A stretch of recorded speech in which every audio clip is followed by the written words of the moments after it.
Hello and welcome to Good Morning Winter Park Virtual Edition. My name is Tiffany Cahill and I'm the events manager here at the Winter Park Chamber of Commerce. For those of you joining us on Zoom, we want to welcome you. We want to welcome those joining us on our Facebook live feed, as well as anyone watching on demand after the fact. Before we get started, I do want to encourage you all to engage in some virtual networking via the chat box. If you hover over the bottom of your screen, you'll see the chat icon and you can let us know who you are and who you're with there, as well as on Facebook, you're able to do that in the comment section. Furthermore, with any questions you may have that come up during the presentation that you'd like our speaker to answer, you can insert those questions in the Q&A, which is also located at the bottom of your screen if you're on Zoom, or in the comment section on Facebook. So without any further comments, I'll go ahead and kick it over to our president and CEO of the Winter Park Chamber of Commerce, Betsy Gardner-Eckert. Betsy, welcome. Thank you, Tiffany, and I want to thank you for organizing all of this today and welcome all of you to Good Morning Winter Park. The mission of the Winter Park Chamber of Commerce is to convene people and ideas for the benefit of our businesses and our community. And we love bringing community partners together in these platforms like we're doing today with both UCF and Advent Health. Advent Health, through their generosity, sponsors the entire Good Morning Winter Park series throughout the year, and it's our privilege to get updated on health news through Advent Health. And today we're going to hear from Lena Kamat, MD, who's Advent Health's specialist with respect to diagnostic radiology. She is a board-certified diagnostic radiologist and is subspecialized in breast imaging for Advent Health Medical Group Radiology in the Central Florida Division. She earned her medical degree at the University of Florida, and following graduation, she completed her residency at the University of South Florida, as well as a specialty fellowship in breast imaging at the Moffitt Cancer Center in Tampa. Dr. Kamat, I'd like to welcome this morning. She's going to share with us a special greeting with respect to our healthcare update. So thank you, Betsy, for the introduction. So I'm part of Advent Health's Pink Out campaign that's beginning this month through October, which is Breast Cancer Awareness Month. And so part of my job is to educate women on the importance of mammography. Mammograms have proven to have saved hundreds and thousands of lives through early detection. And so the ability to catch cancer early is what makes a mammogram such a powerful tool in the fight against breast cancer. In fact, it can detect breast cancer up to 2 years before a tumor can be felt by you or your doctor. So catching breast cancer early through a mammogram means you'll have the best possible chance at survival and recovery. Evidence also continues to show that 3D mammograms are better at finding cancer, and we offer 3D mammograms at Advent Health. So during our Pink Out campaign, which begins September 14th, 3D screening mammograms are just $30. Getting a mammogram isn't something you should delay, and we do advocate women of average risk begin annual screening mammography at age 40. And we offer 3D mammograms with appointments only 30 minutes for just $30 with easy online booking. So schedule online at scheduleyourmammo.com or call 866-366-PINK. And so during this time, we understand you may be concerned about your safety, and we want to reassure you that our facilities have enhanced safety measures in place, including extra sanitizing, face mask requirements for all patients and staff, social distancing, and temperature checks upon arrival. So to conclude, I hope to see you at one of our Advent Health facilities, and thank you, and I hope you all have a wonderful day. Thank you, Dr. Kamat. We appreciate you giving us that healthcare update from Advent Health. And now it's my privilege to introduce our speaker today, Scott Carr, who's the Deputy Athletic Director for Brand Activation at UCF. He has oversight of all external units, including brand activation, strategic communications, and video services, as well as being heavily involved in revenue generation. Prior to his tenure at UCF, Scott served as Senior Associate Athletic Director for External Affairs at Auburn University. At Auburn, he was responsible for the external affairs of the athletics department, and he had direct oversight of the marketing, and promotions departments, including ticket sales, ticket office, event management, and community relations. We love to see that nice SEC pedigree. Prior to Auburn, Scott served in various capacities at the University of Southern Mississippi for 8 years. The most recent position he held was Deputy Director of Athletics External Affairs. Prior to Southern Miss, Scott worked in various capacities with the FedEx Orange Bowl in Miami. He's a native of Gainesville, Florida, right where my heart is, and earned his undergraduate business management degree from the University of Florida in 1995, followed by a master's degree in sports management, also from the University of Florida in 1997.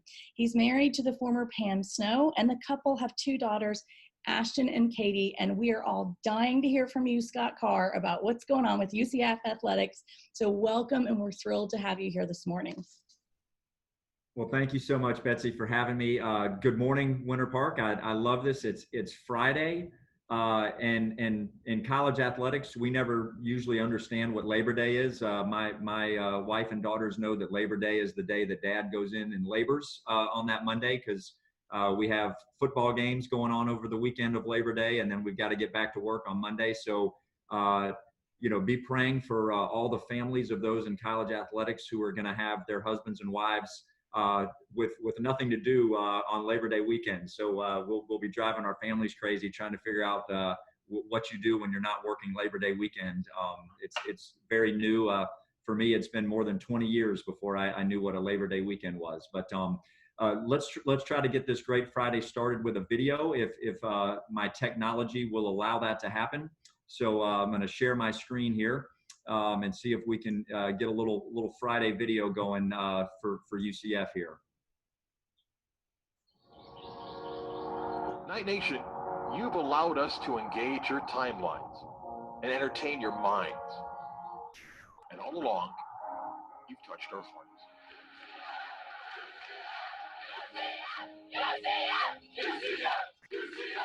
We didn't come this far by asking, what can you do for us? Or what can we do for you? No, we've built this as a team.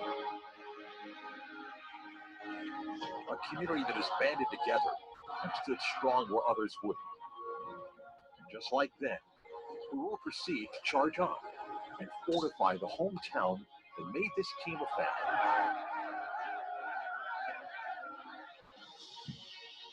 Rest assured, the other side of this will reveal a nation eager to outdo what we were told we couldn't. In the meantime, be smart, be strong, be a knight, and continue to take care of the community we've all nourished into a kingdom.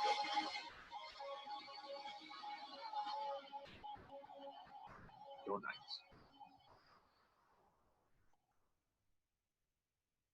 All right, so just a little video to get us going there at first, and then we'll start.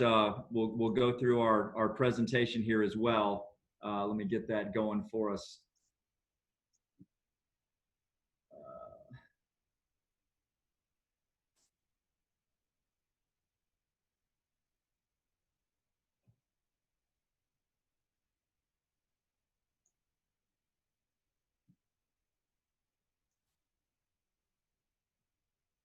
All right.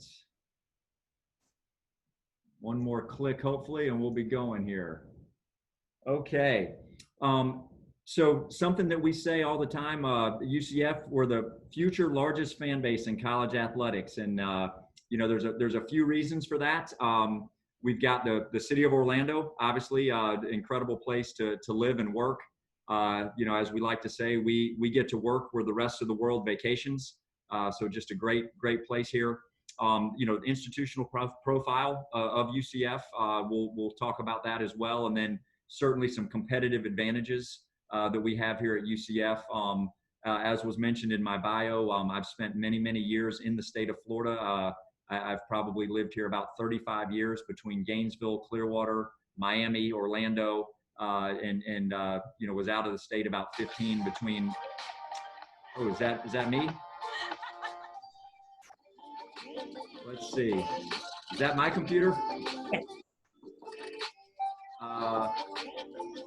Sorry, give me just a second to figure out what's going on here. Hey, Knights. My name is Frank. Looks like the video's still going. Give me just a second. I apologize. I'm No Henry. worries. You might just need to exit out of that window that had the video playing is all.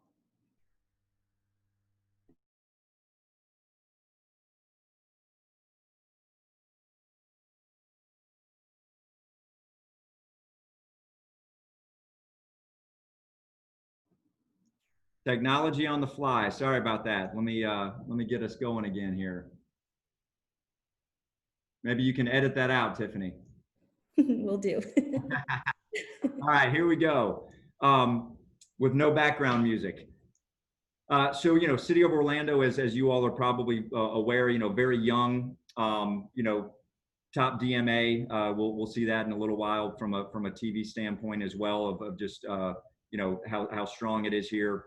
You can see there as we compare ourselves to, we don't like to call it the Power Five, but I know a lot of folks do. They call it the Power Five. We like to think that there's a Power Six that includes the American Athletic Conference, of which we're a part of.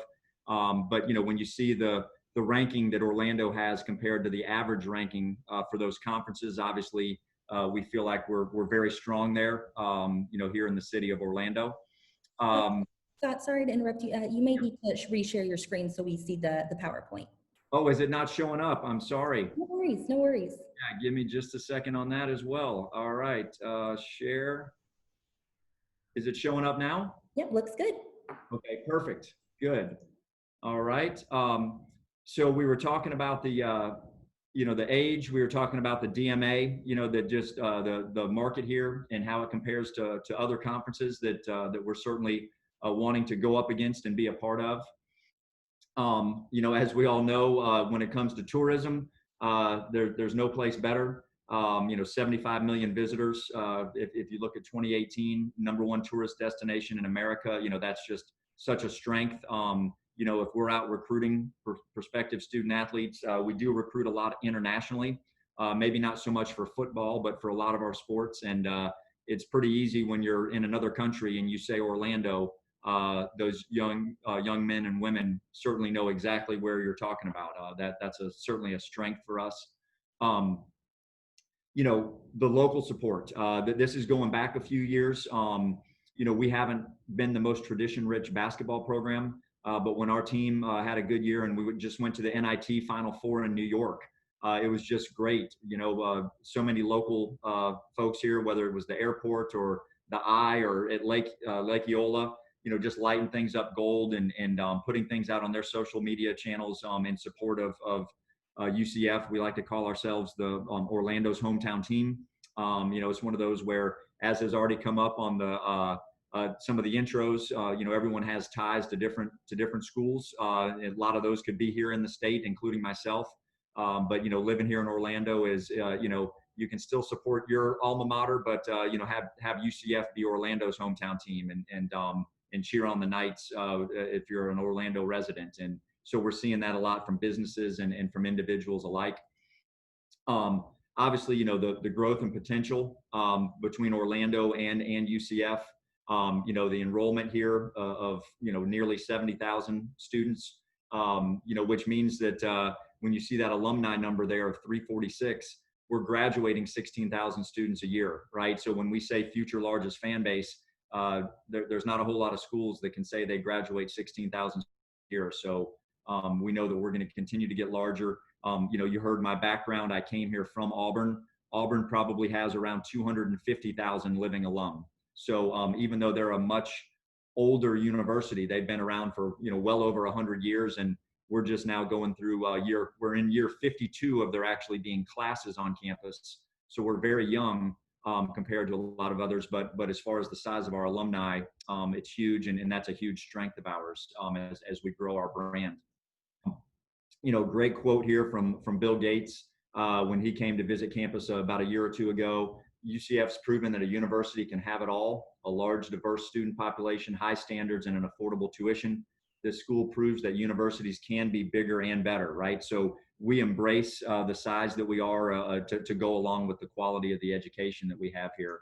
Again, looking at some of the student numbers and just when we were established in first classes, as I was just mentioning, the degrees, the on-campus residence, something that I really love to talk about. Growing up here in the state of Florida, I knew a lot about UCF, even though I didn't attend. But you would always hear people with the moniker of a commuter college.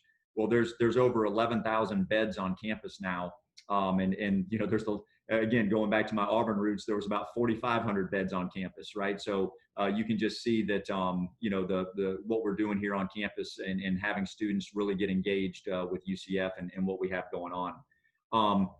It's also a school that I could not get into. As you look at these test scores and GPAs, just a real high quality education. So we're really proud of that as well. So that's been great. Obviously, as we talked about competitive advantages, when you talk about football, the state of Florida, it's the best state out there when it comes to football recruits.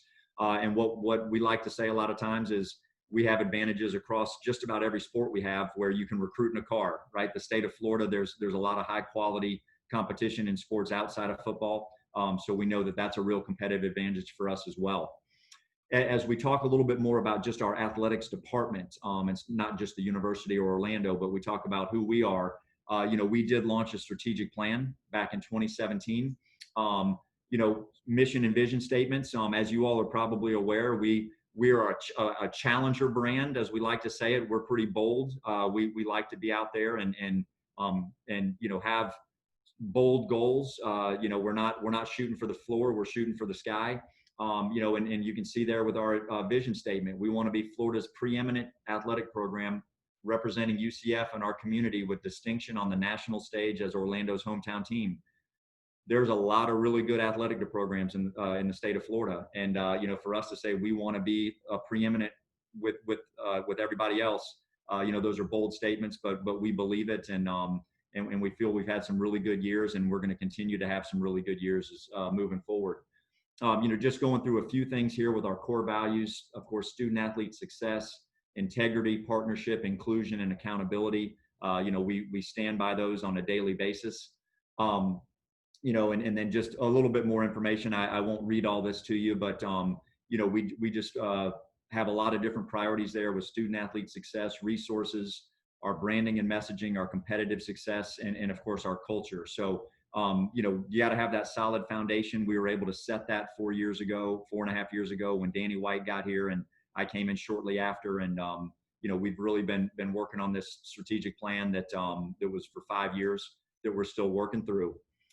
So just starting to get into a little bit of some exposure, the way that we've been able to grow the brand here with what's been going on, and, things that we're proud of. If you look at the Orlando, and here in Orlando, the TV ratings for New Year's Six Bowls 2 years ago, when we were in the Fiesta Bowl, obviously that was the highest rated bowl game here in Orlando. So we're proud of that, right? Again, Orlando has a lot of alums from other programs, including ones here in the state.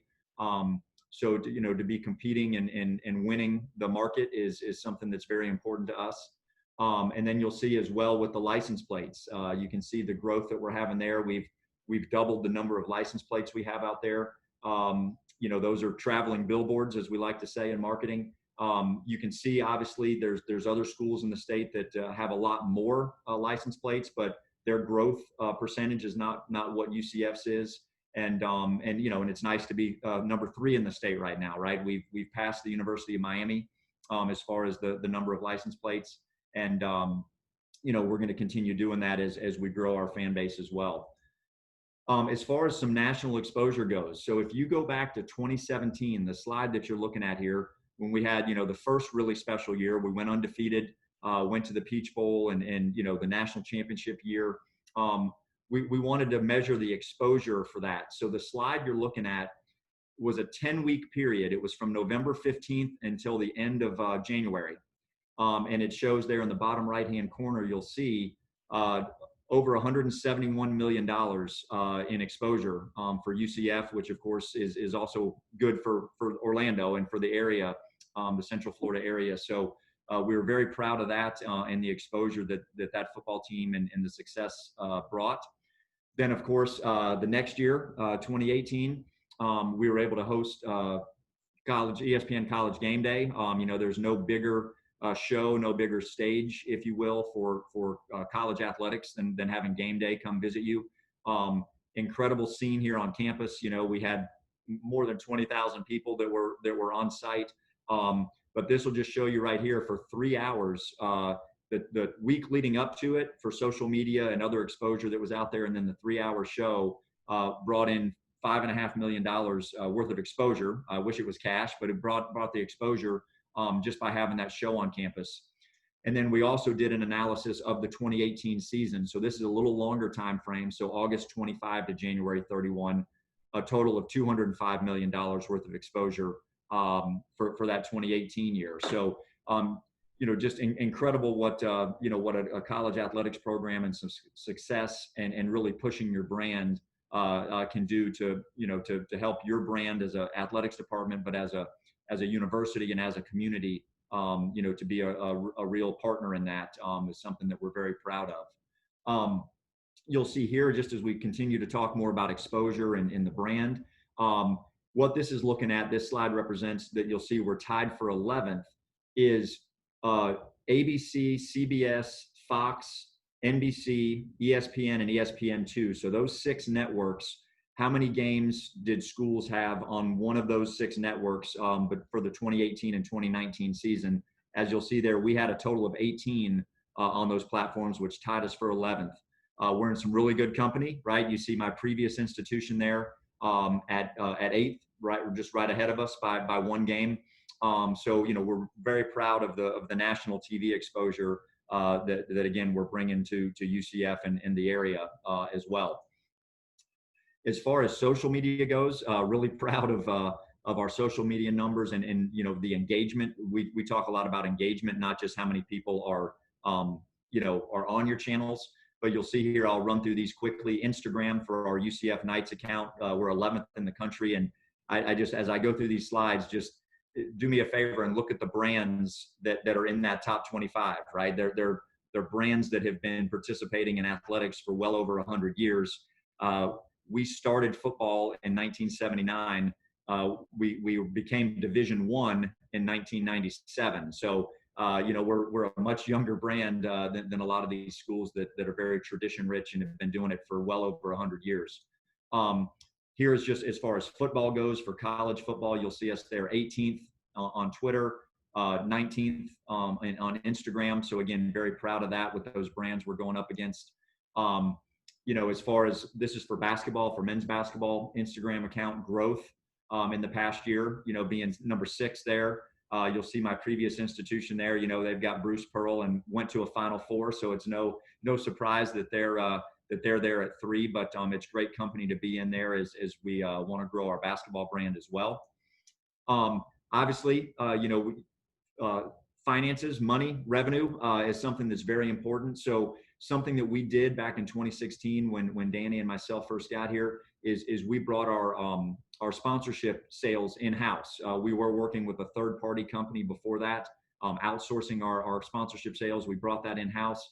You'll see the success that we've been able to have that we're very proud of going back to that fiscal year 17, you know, growing that up to the, you know, this past year, the 7.7 million. Now, these numbers do not include naming rights for our football stadium or the Addition Financial Arena. But this is just all the other sponsorship we're doing. And obviously fiscal year 22 and 23, those are just estimates. You know, those may have to change a little bit here post-COVID. As I know for everybody, it's a little bit more challenging times, but we've been really excited about being able to bring in some of that revenue because obviously you got to bring in the revenue to have facilities and to have success on the fields and courts and also success in the classroom. So we'll be talking about that a little bit. So that's corporate partnerships.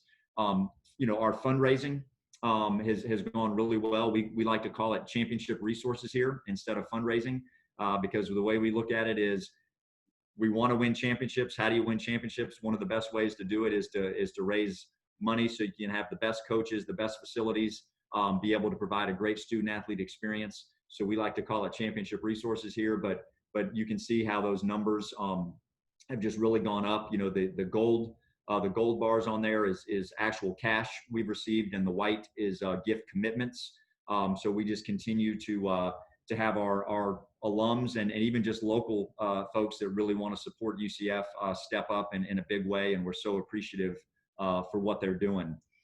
Obviously, we're having a ton of success with our ticket sales as we're growing the brand. So you can see some of these numbers here with football. Ticket sales increased 65% over the past few years. Ticket revenue, as you can see there, we've done a lot to increase how much premium seating we have, the club seating that we have, and those offerings. So we've been able to increase that quite a bit. And then, of course, with our men's basketball program having a lot more success, those revenues have certainly gone up as well. And, it's exciting to get to where the bounce house is sold out these days. And, this past year we had a waiting list of over, 3,000 seats, people that were wanting to get about 3,000 seats on a waiting list. So that's been very exciting to see the growth there in the fan base as well. As I mentioned, resources, to try to lead to championships. Well, facilities are certainly a very big part of that. We're very proud of the Kenneth G. Dixon Athletics Village that has been built, and we continue to add to here on campus. You'll see that's a little bit of an animated graphic there of what that looks like. Nearly $200 million investment in facilities since 2006. So we're really enhancing what we're doing here and enhancing that experience for our student athletes. Some of the facility projects that we've recently completed here, as I mentioned before, a lot of premium seating, some new premium seating we've done, especially in our football stadium. We're very proud of the building that you see there in the photo. That is our Wayne Dench Center for Student Athlete Leadership. So that is where we do a lot of our academic counseling. We have computer labs in there. There's tutoring in there. There's a lot of mentoring that we're doing with our student athletes. Our student athlete welfare and development, where we'll have some different programs for them, whether it be resume building, mock interviews for juniors and seniors as we're getting them prepared to go into the workforce. So just a very important building for us, something we're really proud of. Garvey Nutrition Center, obviously the fuel that you put in is the fuel that you're going to get out when you're competing. So very important to make sure that we're feeding our student athletes properly. Baseball, the John Giuliano Park at our baseball stadium, we've been able to add some club seating there, which is wonderful. And then, renovating our baseball locker room and enhancing our indoor football practice facility are some of the things we've recently completed. Some projects that are currently going on. And I'm excited to say, as I am sitting in one of our suites at our football stadium right now, here in a couple weeks, the Roth Athletic Center, you'll see there that middle building in between the Dench Sports Center and the Nicholson Fieldhouse. That is going to be an administrative office building that we've been working on for a couple years. That's where I will be office, so I'm excited to move into my new office, although you can't beat the view here at the football stadium, but excited to get into that in a couple weeks. And then we're working on the McNamara Cove. You all have probably heard of that. People affectionately refer to it as the Lazy River, but it's an exciting area that we're looking to work on there as well. And you can see some of the other areas that we're working on currently as well. Obviously, we've hit a little bit of a pause on some of these projects with the COVID year we're going through right now to tighten up budgets, but looking forward to getting those projects cranked up again as soon as we get through everything that's happening right now. There's just a regular shot of our village again that we're very proud of. You can see it's wonderful to have all these facilities, in such a tight footprint for our student athletes and for our fans. As far as competitive success, obviously, very proud of the competitive success. And again, those resources that we talked about earlier really help lead to competitive success. We're proud of this stat here, the only FBS school in the nation to finish with a winning record in head-to-head sports for 3 consecutive years. So there's some other schools that have certainly finished above 500 for one of these years or 2 of these years, but we're the only one that's done it for 3 years in a row. So that's something we're really proud of. The college athletics measures itself on this Learfield Directors Cup standings. And so we were really excited, as you can see, how we've really improved and where we've been over the past 4 or 5 years. And we were really disappointed when COVID shut us down in the spring, because as you can see in 2019 and 20, we were ranked 29th, which is the highest we've ever been. And our baseball, softball, men's tennis, women's tennis, all spring sports, they were all ranked in the top 20 when we had to shut down in middle of March. So we were really excited about where we could have finished in these standings. But, everybody had to shut down. This was something CBS Sports put out, again, something we were very excited about, where they called it the best in college sports. What this was is just showing who had the best year in college sports competitively. And what we're really excited about, you'll see on the slide there, is when you look at this, you see those brands. So you may say, well, you're 17th, but those are some good brands. Well, we're the youngest on this list by 90 years of all these schools in the top 25. So it's some really good company and some really fast growth that we're very excited and proud of. This is a great slide here as well. Those New Year's Six bowls that everybody's probably familiar with now, the Peach Bowls and the Orange Bowls of the world, and Sugar Bowls. FBS teams since 2014 that have actually participated in 3 of those bowl games. Again, some really, really strong company to be in. That's something we're very proud of with our competitive success there with football.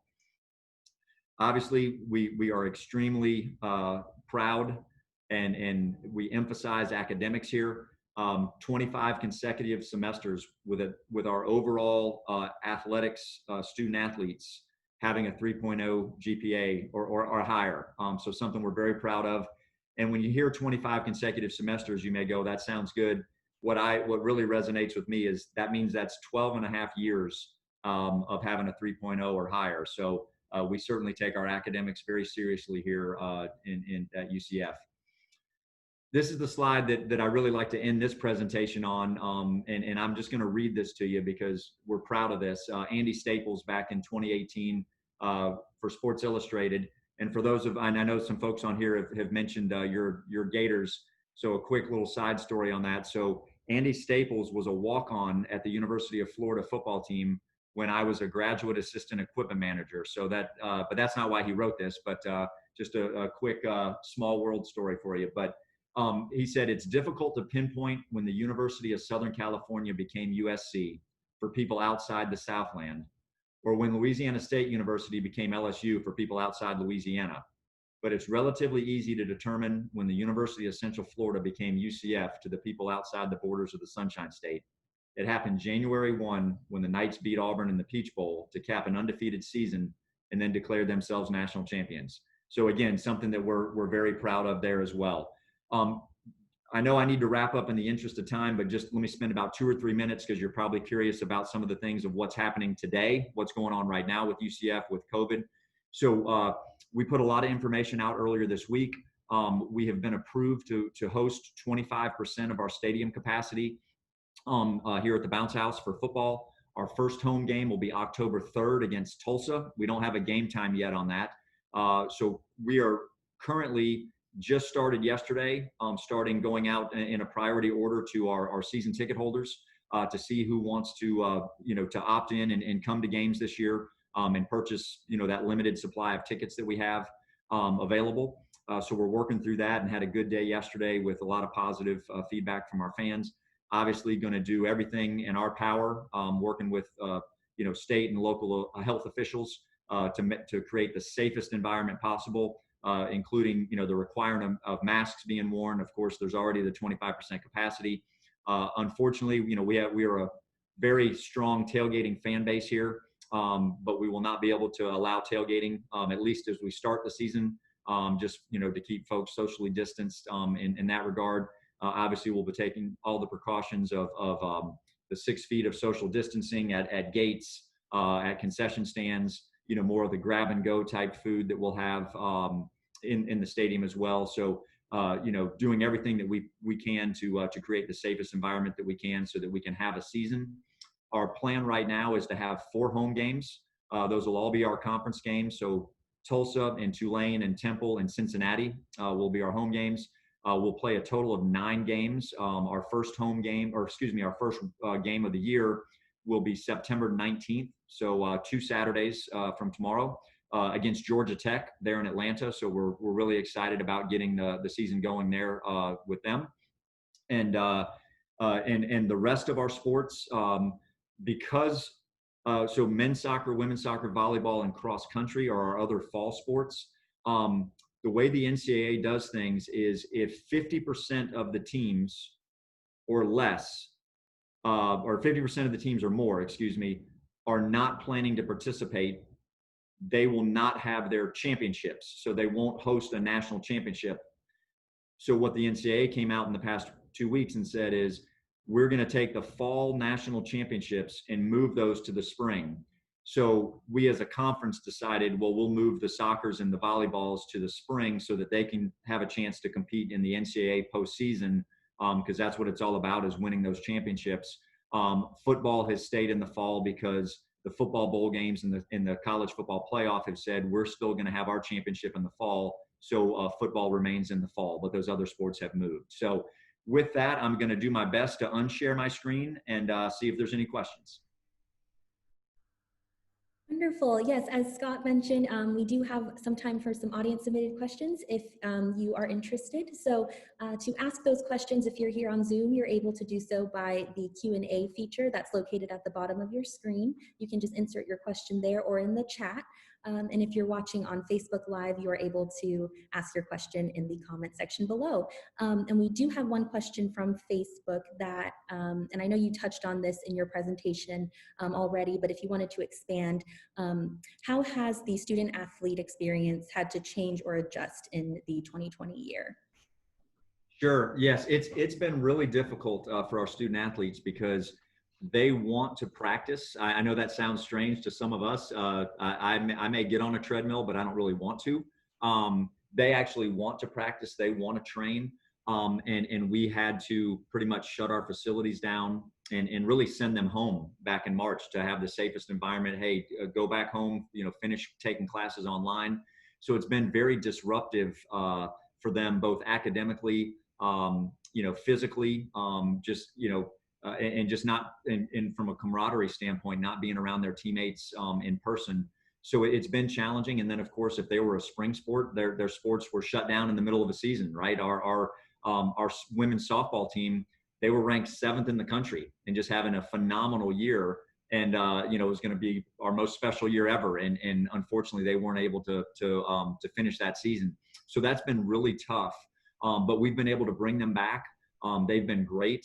We are giving them COVID tests weekly from a safety standpoint.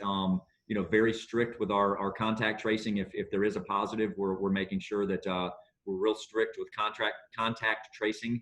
I keep wanting to say contract tracing. That's maybe for attorneys, I guess, but contact tracing and 14-day quarantines with that. Thankfully, our student athletes are doing a great job wearing their masks, washing their hands, and adjusting with what we're doing. And we are not seeing very many positive tests at all, which has been incredible. So we're very appreciative for what they're doing there. But it has been really challenging for them. But they've, as you would expect from young student athletes, they've really adapted well and done a great job accepting the challenges and working through them. Great question. And that looks like all of the questions that were sent in to us, Betsy. I will go ahead and kick it over to you. Scott, I can't tell you how much fun it is to hear all of this progress. I moved here as an 11-year-old for my dad to start the marching band at UCF in the early 80s. And my mom actually wrote the words to the fight song at our kitchen table. So it was pretty humble back then. And this is a pretty slick operation now. I really appreciate all you and your team have done to advance the brand of UCF and bring reflected glory to Central Florida in doing so. So thanks for being with us today. We appreciate it. Well, thank you for having me, and thank you for sharing those stories. That is some great history. Don't be surprised if someone in our office reaches out to you guys about some stuff with that. That is awesome. It was pretty fun. That the marching band marched in white T-shirts and jeans back then because there wasn't any money for uniforms. So when you guys do good work, the musicians benefit too. It's really cool to see. So thank you. Great. Yeah, thank you. So we'd love to have y'all follow us on social media, Facebook, LinkedIn, and Instagram. Subscribe to our newsletter by logging on to winterpark.org. And we would love for you to join us next week. We're privileged to have U.S. Representative Stephanie Murphy. She'll be speaking on cybersecurity, and that's September 9th, Wednesday at 3:30 p.m. She'll be live with us on a webinar. To register, go to winterpark.org. And then we have the Winter Park Outlook coming up on September 25th. It's going to be at the Alfond Inn, and it will be a live program, something we haven't been able to do for quite some time. We will have an allowance for proper social distancing and safety measures in place. So tickets are even more limited than usual because we won't be able to fill to capacity at the Alfond. We're looking forward to seeing you there, and tickets are going fast. So we recommend you go on to winterpark.org and get your tickets for the Winter Park Outlook today. That's going to be on September 25th. We'll be hearing from economist Valerie Seidel of the Balmoral Group, who authored our economic impact report and is going to speak to us about how we can enable Winter Park's robust recovery coming out of COVID. So we hope you'll join us for that. A wonderful Labor Day weekend to all of you. Thank you for spending time with us this morning. We look forward to seeing you soon. Many thanks again to UCF and Scott Carr, and of course to Advent Health for sponsoring our series. Enjoy your weekend.